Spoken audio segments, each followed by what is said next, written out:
Olá pessoal, tudo bem? Vamos pedir licença para fazer a nossa prece, para que a gente possa ir melhorando a nossa sintonia e assim a gente aproveita melhor a nossa reflexão e todo o benefício que vem através do nosso passe, né?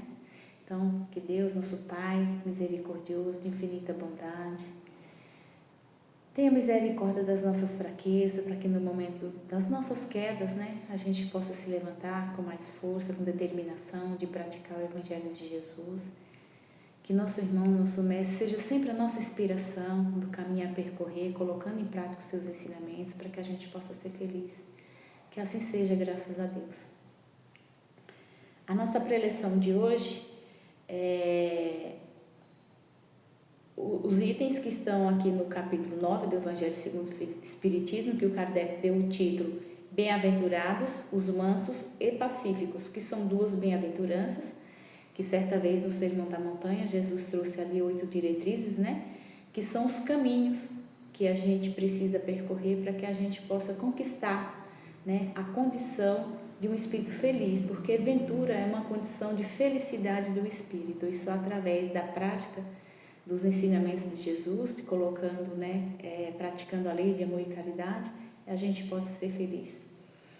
E os itens hoje que nós vamos focar na nossa leitura são de 1 a 5, que o Kardec deu o subtítulo Injúrias e Violências, que é contrário, né, aos mansos e pacíficos, né? Então, nós vamos fazer uma reflexão, os contrapontos do qual a gente possa ser feliz e daqueles que a gente pode aí amargar consequências dolorosas se a gente não colocar em prática os ensinamentos de Jesus. Então, aqui no item 1, no capítulo 5, versículo 4 do Evangelho de Mateus, está escrito assim, Mateus narra para a gente que está escrito assim, que Jesus disse assim: Bem-aventurados os mansos, porque eles possuirão a terra. Vamos entender aqui os mansos não naquele sentido pejorativo de ser uma pessoa fraca, né? Mas é no sentido de ser uma pessoa muito forte, muito corajosa, porque o manso é aquela pessoa que ele tem o autocontrole, o equilíbrio, ele age com paciência, com compreensão, com bondade, né? E para possuir a terra, né, que os mansos possuíram a terra nesse sentido, é porque na época de Jesus, as pessoas que se achavam fortes, elas conquistavam as coisas de qualquer forma, passando por cima de todas as pessoas, né, principalmente daqueles que eles tinham como mais fracos. E aí Jesus promete a terra prometida, mas Jesus não estava falando da terra propriamente dita, mas era o que a gente conseguir compreender. Então Jesus estava falando que a partir daquele momento as coisas precisavam mudar, a gente tinha que tirar de dentro da gente qualquer violência e ter a brandura, né, a bondade dentro dos nossos corações. Por outro lado, precisamos também levar essa reflexão para a transição planetária, que se a gente não acompanhar essa transição onde o nosso planeta segue aí, né, cumprindo a lei, né, do progresso, através da mudança de cada um dos seus habitantes, é bem possível que a gente não tenha oportunidade de, mais uma vez, reencarnarmos aqui para trabalhar a nossa reforma íntima, para a gente ir se modificando a cada aprendizado aqui nessa grande escola, né? Então, a gente precisa mudar dentro da gente para a gente ter a oportunidade de reencarnar aqui mais uma vez. Mas Jesus vem para falar das coisas espirituais. Então, a terra prometida aqui, que Jesus nos promete, é o reino de Deus. A partir do momento em que a gente cumpre a lei de amor e caridade, essa lei, né, a lei divina em toda a sua essência e toda a sua pureza, nós iremos possuir a terra. Nós seremos bem-aventurados, espíritos felizes.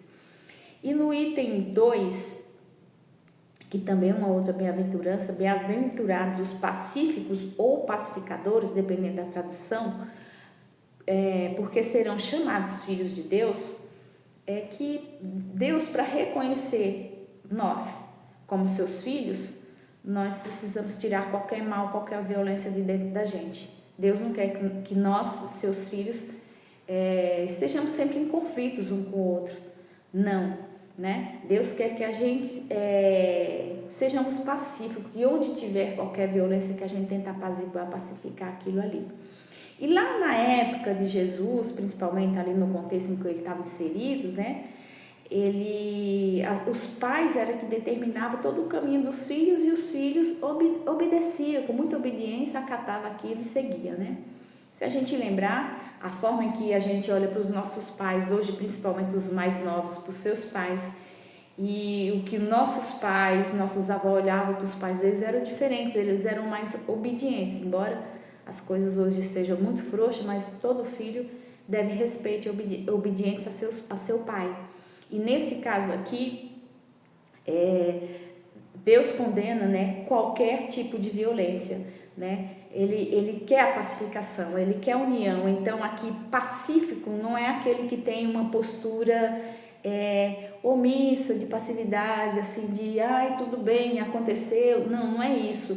É daquela pessoa que tem uma atitude ativa, que trabalha com humildade, que ela trabalha de uma forma ativa, promovendo a paz, a harmonia, o perdão, visa a reconciliação, a concórdia, sem qualquer movimento, sem qualquer recorrer a qualquer ato de violência ou de agressão ao seu semelhante. Então é nesse sentido.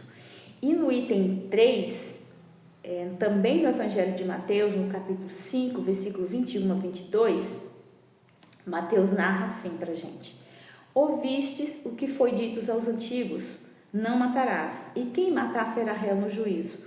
Pois eu vos digo que todo aquele que se ira contra seu irmão será réu no juízo. E o que disser ao seu irmão, raca, será réu no conselho. E o que disser, és louco, merecerá a condenação e o fogo do inferno. São palavras duras, chocantes, mas que a gente precisa levar um chacoalho para parar um pouquinho e pensar. Por isso que Jesus já usava essas palavras, né, para dar uma chacoalhada, né, para a gente temer determinadas coisas, né. Então aqui o Kardec vai comentar essa passagem, e ele fala o seguinte para a gente. Ele fala: por essa máxima Jesus estabeleceu como lei a doçura, a moderação, a mansetude, a afabilidade e a paciência. E por consequência, ele condenou qualquer ato de violência, até mesmo toda a expressão de descortês para com o nosso semelhante. Lá na antiguidade, os hebreus eles tinham uma expressão de falar raca, cuspindo, que era para dizer que desprezava, né, aquelas pessoas. E se disseres, és louco, ele ameaça com fogo do inferno. E ele coloca aqui também, né, é evidente que a gente precisa observar a circunstância a circunstância da intenção pela qual nós falamos ou fizemos qualquer coisa.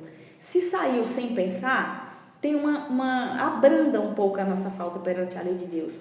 Mas se é uma coisa pensada, ofensiva, com o intuito de ofender alguém, ele fala que merecerão fogo do inferno, ou seja, nós iremos ter aí encarnações e nós vamos sofrer consequências duras perante a lei de Deus, pelas ofensas que por nossa intenção nós fizemos ao nosso semelhante, com a intenção realmente de causar nele ali um sentimento que não fosse bom para ele, que é contrário à lei de amor e de caridade, né? E ele fala assim que por essas palavras ofensivas, né, que exprime qualquer sentimento contrário à lei de amor e de caridade, que é a lei que vai regular as nossas relações entre os seres humanos, mantendo ali a união e a concórdia, né, é um atentado à benevolência recíproca entre nós, né, toda a humanidade, a fraternidade, né.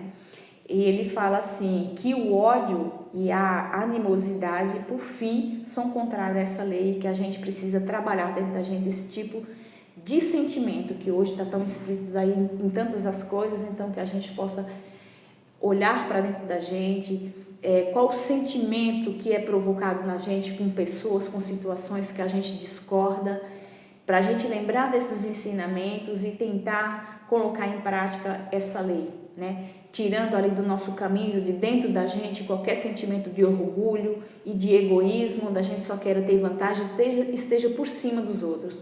Que ele fala também que quando essa lei de amor e de caridade for praticada, né, aquele que se acha forte, ele não mais vai conquistar as suas coisas ali oprimindo, em prejuízo daqueles que são mansos, daqueles que são pacíficos, né?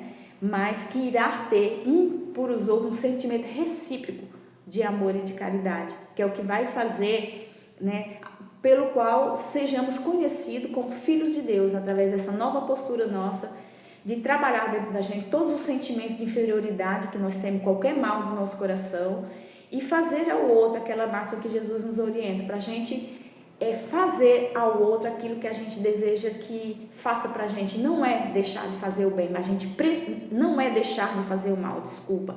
É preciso que a gente faça o bem, é preciso que a gente trabalhe ativamente, constantemente, prestando atenção nos nossos sentimentos, no nosso pensamento em relação às pessoas, para não causar a ela nenhum tipo de prejuízo que seja contra essa lei. Se nós quisermos sermos vistos e aceitos por Deus como seus filhos, nós precisamos praticar essa lei em toda a sua pureza.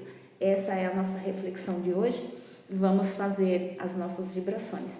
Então, unindo os nossos pensamentos em forma de vibração, vamos desejar, Pai, que essa vontade de acolhimento, de perdão, de união, que acabe a guerra, que cesse toda a violência e mal dos nossos corações, chegue a todos e seja tocado por nós, por não querer o mal para ninguém. Então a gente vibra para que exista a misericórdia em nossos corações, o amor recíproco em todos nós. Que tudo que for possível fazer dentro da lei só por aqueles que sofrem as consequências de todas as violências desse mundo, que seja feita. Vibremos pelos nossos familiares e amigos, encarnados e desencarnados, pelo Centro Espírita da Consolação. O desejo é que cada um cresça e receba ali toda a força necessária à sua caminhada. Pedimos a Ti, Pai, as Tuas vibrações, que possamos receber essas vibrações, sejamos tocados por ela, para que nossos corações estejam abertos a receber, a entender qualquer um conforme a sua dor, mas que a gente queira sempre o bem para todos eles, assim como a gente quer para nós mesmos. Que assim seja, graças a Deus. Agora vamos receber o nosso passo, a fortalecer o nosso espírito.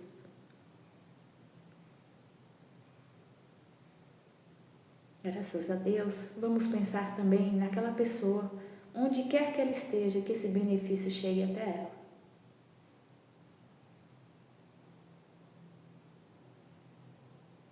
Graças a Deus, encerramos com o desejo de que a gente possa refletir, né, sobre as lições do Evangelho, que a gente tenha força de colocar em prática.